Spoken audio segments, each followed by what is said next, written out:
Okay, we're going to make pizza without a recipe, and let's do it, okay? You're gonna need some flour, and water, and yeast, and other stuff. Alright, now, once you get all your stuff, you're gonna want to, make sure you wash your hands, because if you don't, then you can get like bad stuff. And that's not good because it's bad.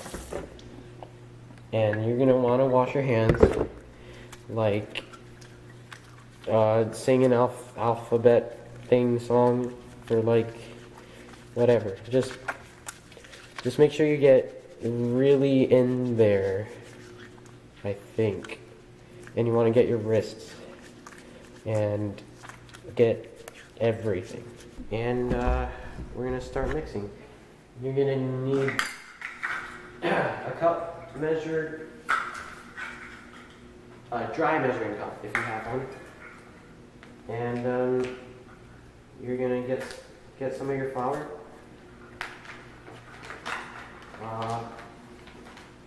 Let's go with 4 cups. No. Yes. No. Yes. No. Okay. I'll do like 2 cups so I can show you how. So I don't have to do it. But, okay, here we go. You're gonna have to level off, which is pretty much just getting the top off with your rubber spatula or knife. Then you're just gonna put the flour in the bowl. I mean, that's usually what you do when you're baking, right? And I'm gonna do 2 cups because I don't actually know what I'm doing.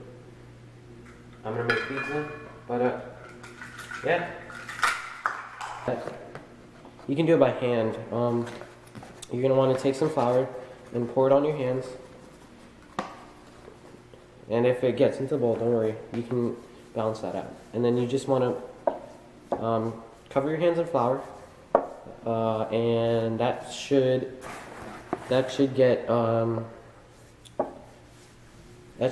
make sure that the dough doesn't stick to your hands as you're mixing it.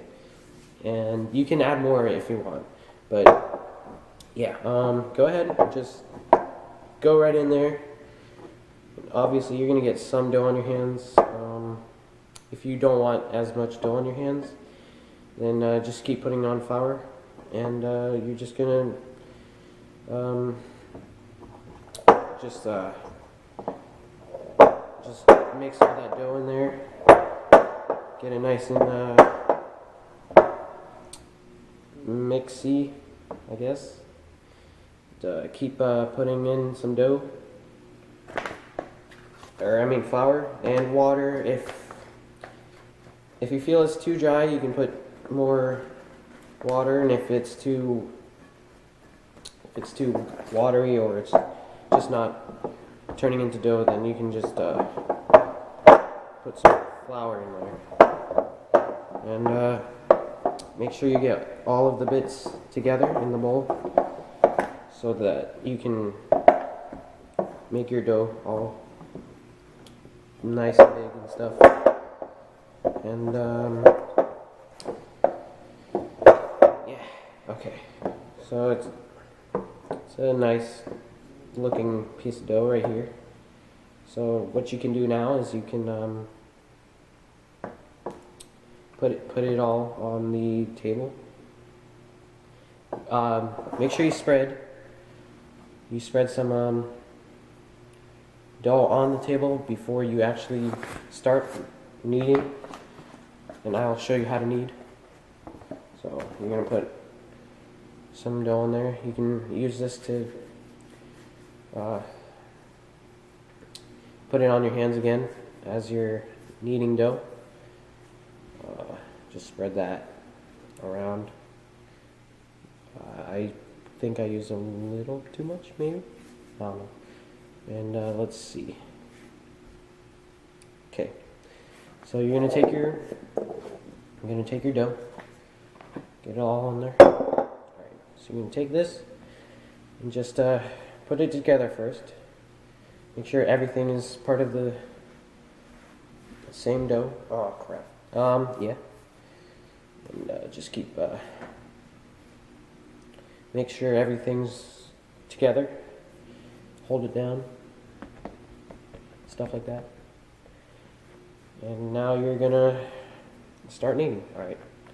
So let's go. Alright, so your first step is gonna be to push it out. Alright, you're gonna wanna sprinkle some dough on the parts that you think are gonna be too big or messy. I mean, not messy. Sticky? Yeah, sticky. Alright. Parts that are too sticky. Now you're gonna go fold backward and then fold to the side. And then you're gonna bring it out again. Sprinkle some flour onto the parts that are sticky. Then backward and to the side. Yeah, it kind of feels like Play-Doh, not gonna lie. But yeah, take a look. It's actually pretty good. Now I think what you're gonna want to do is you're gonna roll up the crust with roll it up like that, kinda. Flatten it out first, then you gotta roll it up. If you kind of want to make a flat kind of bread, kind of flat, not too flat, but still a little thinner than you'll usually get. Just keep doing that for all the sides, and then you're going to want to again expand it. I'm not really sure how they do it, but I'm going to keep trying this way. See where it takes me, you know. Alright, so you just want to keep expanding it, but keep rolling up that crust. And now what you want to do after this is you're going to want to add your tomato marin some. I'm not really sure what they put, but I do have some of it. I'll get it, I'll add it, and we will see what happens. Oop. Okay, after you're done with that, you just add all your stuff. But I decided to put a little more dough in there, and that's what came out. 50, and decided to go with 375. And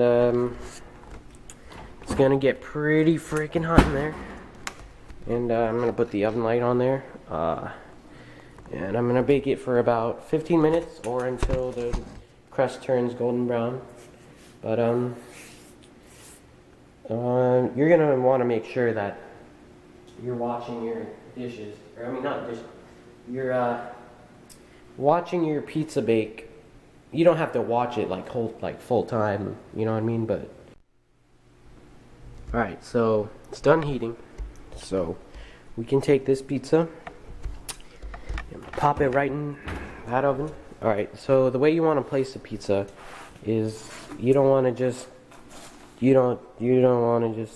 just pop it in.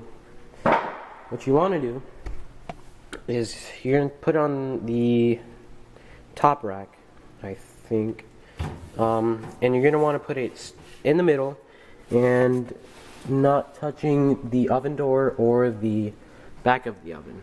So it's going to sit there, and what that's going to do is make sure the heat circulates around it so that it gets an even cook. I wanna be the very best like no one ever was.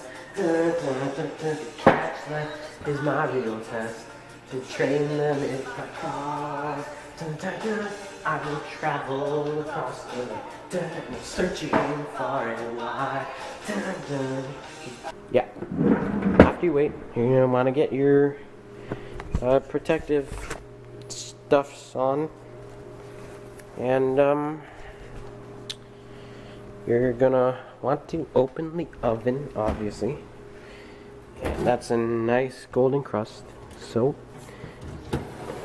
you can just pull out that, and yeah, pizza's looking pretty good. So yeah, you can just pull out the pizza, obviously let it cool down. Let me set you on this table.